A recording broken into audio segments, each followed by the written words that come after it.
नमस्कार जोहार। चले जानते हैं झारखंड की ताजा खबरों को, लेकिन उससे पहले अगर आपने अभी तक इस चैनल को सब्सक्राइब नहीं किया तो सब्सक्राइब कर लें, जिससे कि आपको झारखंड की ताजा खबर रोजाना मिलती रहे। सबसे पहली बड़ी खबर, बागेश्वर धाम सरकार के पीठाधीश्वर महाराज श्री धीरेन्द्र शास्त्री इस साल नवंबर और दिसंबर माह में झारखंड आ रहे। नवंबर में बाबा रांची स्थित प्रभात तारा मैदान में हनुमंत कथा करेंगे और लोगों की अर्जी सुनेंगे, जबकि दिसंबर में बाबा धनबाद आएंगे। विधायक ढुल्लो महतो के निमंत्रण पर धीरेन्द्र शास्त्री ने 3-4 दिसंबर को बाघमारा स्थित रामराज मंदिर चिटाही धाम आने की हामी भरी है। यहाँ पर 2 दिवसीय हनुमंत कथा का आयोजन किया जाएगा। इस दौरान भक्तों की पर्ची भी निकाली जाएगी। धनबाद के लोगों को बेसब्री से बागेश्वर धाम सरकार के पीठाधीश्वर महाराज श्री धीरेन्द्र शास्त्री का इंतजार है और बाबा साल के अंत में यहाँ पर आ रहे। बड़ी खबर, झारखंड हाईकोर्ट ने एक बड़ा फैसला देते हुए चाईबासा मनरेगा घोटाले की जांच को ईडी के हवाले कर दिया है। झारखंड हाईकोर्ट के चीफ जस्टिस संजय कुमार मिश्र और जस्टिस आनंद सेन की खंडपीठ ने चाईबासा जिले में हुए 28 करोड़ रुपए के मनरेगा घोटाले की सीबीआई जांच की मांग को लेकर दाखिल एक जनहित याचिका पर सुनवाई की।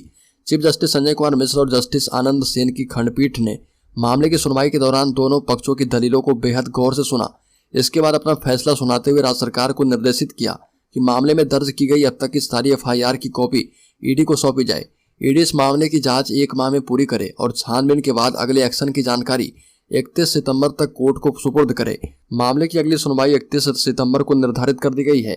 प्रार्थी की ओर से अधिवक्ता राजीव कुमार ने पक्ष रखा है। इससे पहले अदालत ने राज्य सरकार को संबंधित मामलों में दर्ज केस में चल रही छानबीन का अपडेट देने को कहा था। पवन कुमार यादव हत्याकांड मामले में अमरनाथ सिंह गिरोह के अमन ठाकुर सभ्य समेत अन्य की तलाश। मानगो गुरुद्वारा रोड निवासी पवन कुमार यादव की हत्या मामले में पुलिस अमरनाथ सिंह गिरोह के अमर ठाकुर, साहेब सिंह उर्फ सभ्य, कुणाल गोस्वामी, निशु बरावे भुइया और हैरी थापा की तलाश में जुटी है। पुलिस इस मामले में आरोपी अमर ठाकुर के घर वालों को हिरासत में लेकर पूछताछ कर रही है। इसके अलावा पुलिस हत्या के चश्मदीद एवं मृतक के साथी देवाराव, शंकर महतो और नंदू महतो से भी मानगो थाना में अलग अलग पूछताछ कर रही है। जानकारी के मुताबिक हत्या के 2 दिन पूर्व अमर ठाकुर से किसी बात को लेकर पवन यादव का विवाद हुआ था। पूर्व में प्रदीप सिंह के साथ पवन यादव का विवाद था। अमरनाथ सिंह गिरोह के प्रदीप सिंह की पूर्व में भुइया डी में गोली मारकर हत्या कर दी गई थी। हालांकि बाद में अमर ठाकुर से पवन यादव की दोस्ती हो गई थी, लेकिन हत्या के 2 दिन पूर्व किसी बात को लेकर अमन ठाकुर और पवन यादव के बीच विवाद हो गया था। बड़ी खबर, राज्य में कोयला खनन परियोजनाओं के नामांकन को लेकर सीएम हेमंत सोरेन ने केंद्रीय कोयला मंत्री को लिखा है पत्र। झारखंड के मुख्यमंत्री हेमंत सोरेन ने कोयला खनन परियोजनाओं के नामकरण को लेकर केंद्रीय कोयला मंत्री प्रहलाद जोशी को पत्र लिखा, जिसमें उन्होंने कहा कि कोयला खनन परियोजनाओं का नामकरण करते समय झारखंड की संस्कृति, परंपरा और इतिहासों का सम्मान किया जाए। एक आधिकारिक विज्ञप्ति में कहा गया कि पत्र लिखकर केंद्र से कोल इंडिया लिमिटेड CIL के द्वारा संचालित निजी कोयला परियोजनाओं सहित विभिन्न खनन परियोजनाओं का नाम स्थानीय स्थान, गाँव, पंचायत, ब्लॉक, महान हस्तियों और दर्शनीय स्थलों के नाम के मुताबिक रखने का अनुरोध किया। बड़ी खबर, झारखंड में लगातार बदल रहा मौसम, हर साल बढ़ रहा तापमान, 50 साल में 2 डिग्री बढ़ चुका है तापमान। रांची का तापमान बढ़ रहा मौसम में बदलाव का असर है कि राज्य में हर दशक 0.33 डिग्री सेल्सियस के आधार पर तापमान में बढ़ोतरी दर्ज की जा रही है। पिछले 5 दशकों में तापमान में बढ़ोतरी का यह औसत है। पिछले 50 साल में राज्य में अधिकतम तापमान में 1.7 डिग्री की औसत वृद्धि की गई है। तापमान की गणना 1969 के बाद से 2019 तक की हुई है। 1969 में अधिकतम तापमान का औसत 28 डिग्री सेल्सियस पर था। साल 2019 में यह बढ़कर 30 डिग्री सेल्सियस हो गया। मौसम विभाग ने हर बार चिंता जताई है कि राज्य के तापमान में बढ़त दर्ज की जा रही है। एक तरफ तापमान बढ़ रहा, वहीं न्यूनतम तापमान के औसत में वृद्धि का आकलन नहीं किया गया है। बड़ी खबर, डुमरी उपचुनाव में मंत्री चंपई सोरेन एवं पूर्व विधायक ममता देवी का जनसंपर्क अभियान बेबी देवी के पक्ष में वोट की है अपील। डुमरी विधानसभा क्षेत्र के ऊपरघाट स्थित बनडीवा, पिलपिलो, अंधुआ एवं बुड़गड़ा में झारखंड सरकार के आदिवासी कल्याण एवं परिवहन मंत्री चंपई सोरेन ने INDIA प्रत्याशी बेबी देवी के पक्ष में जनसंपर्क अभियान चलाया। इस मौके पर उन्होंने कहा कि डुमरी विधानसभा में उपचुनाव में झारखंड मुक्ति मोर्चा प्रत्याशी बेबी देवी की जीत सुनिश्चित है। डुमरी की जनता दिवंगत शिक्षा मंत्री जगन्नाथ महतो के द्वारा किए गए विकास कार्यों का तोहफा बेबी देवी को देने वाली है। मंत्री ने कहा कि ऊपरघाट पहले काफी उपेक्षित रहा करता था, लेकिन दिवंगत जगन्नाथ महतो के प्रयास से ऊपरघाट में सड़क का जाल बिछाया गया है। बड़ी खबर, झारखंड के बिल्डर अब आपकी सहमति के बिना स्वीकृत नक्शे में बदलाव नहीं कर पाएंगे, क्योंकि झारेरा खरीदारों के हितों को लेकर अब और भी सख्त नियम बनाने जा रहा। दरअसल झारेरा का कहना है कि स्वीकृत नक्शे में बदलाव के लिए बिल्डर को कम से कम 1/3 आवंटियों की सहमति लेनी अनिवार्य है, लेकिन अभी इस नियम का पालन नहीं के बराबर किया जा रहा। यही वजह है कि झारेरा अब रांची नगर निगम सहित सभी नगर निकायों, जिला परिषदों को इस संबंध में पत्र भेजेगा कि हर हाल में खरीदारों के हितों की रक्षा करें। झारेरा सदस्य वीरेंद्र भूषण का कहना है कि स्वीकृत नक्शे में बदलाव के लिए किसी भी बिल्डर को 1/3 आवंटियों की अनुमति लेनी है। और एक बार छात्रों के स्कूल नहीं आने पर बिगड़ गए प्रिंसिपल साहब, लाइन में खड़ा कर 3 दर्जन बच्चों की कर दी पिटाई। पलामू के एक निजी स्कूल में 3 दर्जन छात्रों को स्कूल नहीं जाने पर कड़ी सजा मिली। बच्चों के स्कूल नहीं आने पर प्रिंसिपल इस कदर नाराज हो गए कि सभी को एक लाइन में खड़ा कर पीट दिया, जिसमें कुछ बच्चों को गंभीर चोटें आई है। मामला पलामू के सतबरवा थाना क्षेत्र का है। स्कूल नहीं जाने पर 3 दर्जन से अधिक छात्रों को लाइन में खड़ा करके प्रिंसिपल ने पिटाई कर दी। इस पिटाई में स्कूल के यूकेजी से 5वीं तक के छात्र को चोट लगी है। परिजन और बच्चों की शिकायत के बाद पलामू पुलिस ने पूरे मामले में अनुसंधान शुरू कर दिया है। सतबरवा थाना प्रभारी अमित कुमार सोनी ने बताया कि मामले में छानबीन की जा रही है। छात्रों के परिजनों ने पिटाई का आरोप लगाते हुए शिकायत की है। बड़ी खबर, गुमला में नक्सलियों के खिलाफ सर्च ऑपरेशन में निकले सीआरपीएफ के एक एएसआई का हुआ निधन। बता दें कि गुमला जिले के घोर उग्रवाद प्रभावित बिष्णुपुर प्रखंड अंतर्गत जोरी पुलिस पिकेट में पदस्थापित सीआरपीएफ 158 बटालियन के एएसआई धीराज सिंह रावत 53 वर्ष की मौत सर्च ऑपरेशन के क्रम में नक्सली अभियान में हो गई। अजमेर जिले के गुरु नानकगंज थाना स्थित हाथीखेड़ा गांव निवासी धीराज सिंह रावत की मौत के बाद सीआरपीएफ जवानों ने उनके शव को सीएचसी बिशुनपुर में भर्ती करवाया, जहां चिकित्सकों ने मृत घोषित कर दिया।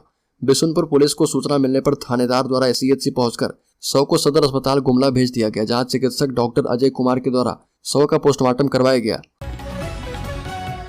बड़ी खबर, झारखंड में हेमंत सोरेन की कमीशन खोरी सरकार, इसे उखाड़ फेंके। पूर्व मुख्यमंत्री रघुवर दास ने कहा कि हेमंत सोरेन की सरकार राज्य की संपत्ति लूटने में लगी है। यह जनता की नहीं कमीशन खोरी की सरकार है। कोयला बालू खनन से लेकर ट्रांसफर पोस्टिंग में 50% कमीशन खोरी चल रही है।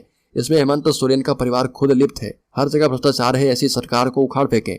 रघुवर दास 29 अगस्त को डुमरी उपचुनाव में एनडीए प्रत्याशी यशोदा देवी के पक्ष में केबी उच्च विद्यालय मैदान में भाजपा के बूथ स्तरीय कार्यकर्ता सम्मेलन में उपस्थित जनसमूह को संबोधित कर रहे थे। रघुवर दास ने कहा कि हेमंत सरकार ने जनता को छलने का काम किया, बेरोजगारों को नौकरी देने का वादा कर सीएम मुकर गए। 1932 के खतियान पर भी युवाओं को गुमराह किया। राज्य में बेरोजगारी तेजी से बढ़ी है। उन्हें केंद्र की मोदी सरकार की गरीबों के लिए शुरू की गई योजनाओं की चर्चा करते हुए कहा कि केंद्र सरकार गरीबों के लिए काम कर रही है। बड़ी खबर, डुमरी उपचुनाव में 1932 खतियान के नाम पर हेमंत सोरेन कर रहे राजनीति, पूर्व सीएम रघुवर दास का बड़ा बयान। डुमरी उपचुनाव प्रचार के क्रम में बोकारो जिला अंतर्गत नवाडी चौक पर नुक्कड़ सभा को संबोधित करते हुए बीजेपी के राष्ट्रीय उपाध्यक्ष सह पूर्व मुख्यमंत्री रघुवर दास ने कहा कि राज्य की हेमंत सोरेन की सरकार 1932 खतियान के नाम पर सिर्फ राजनीति कर रही है।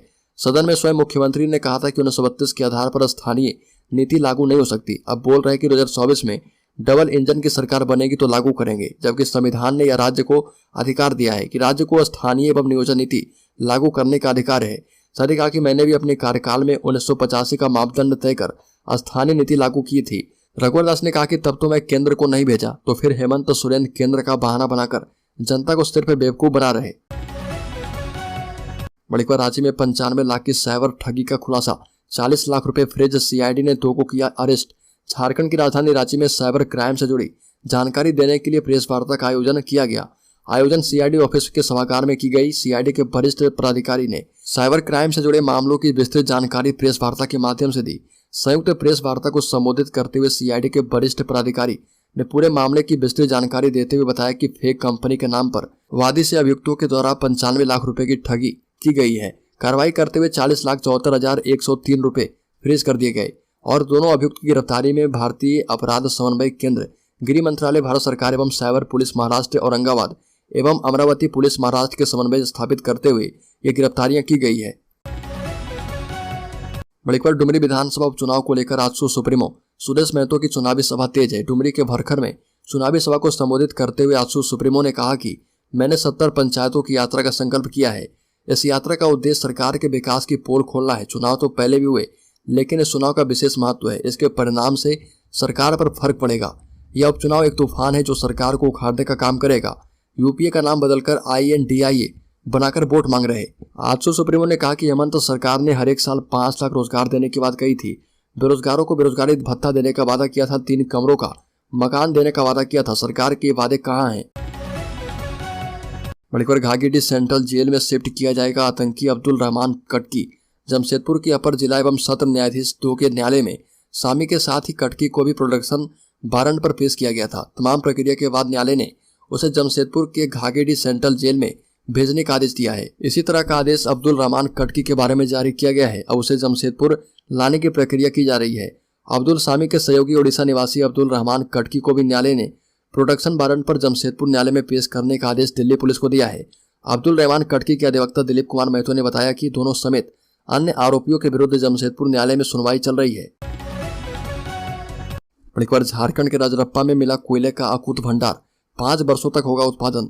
सीसीएल रजरप्पा प्रोजेक्ट में कोयले का अकूत भंडार मिला है। इससे भविष्य में आप 5 वर्ष के लिए कोयला उत्पादन सुनिश्चित माना जा रहा। सीएम पीडीआई को रजरप्पा क्षेत्र के विभिन्न भागों में 3100 मीटर ड्रिलिंग करने के बाद कोयले का भंडार मिला है। सीसीएल रजरप्पा प्रोजेक्ट के महाप्रबंधक पीएन यादव ने कहा कि प्रारंभिक तौर पर इस कोयले का उत्पादन लगभग 5 वर्षों तक सुनिश्चित किया जा सकता है। कोयले की खोज के लिए 4000 मीटर में ड्रिलिंग के लिए प्रस्तावित योजना बनाई गई है। रजरप्पा महाप्रबंधक पीएन यादव ने इसमें कामगारों, अधिकारियों एवं यूएन प्रतिनिधियों का सहयोग बताया।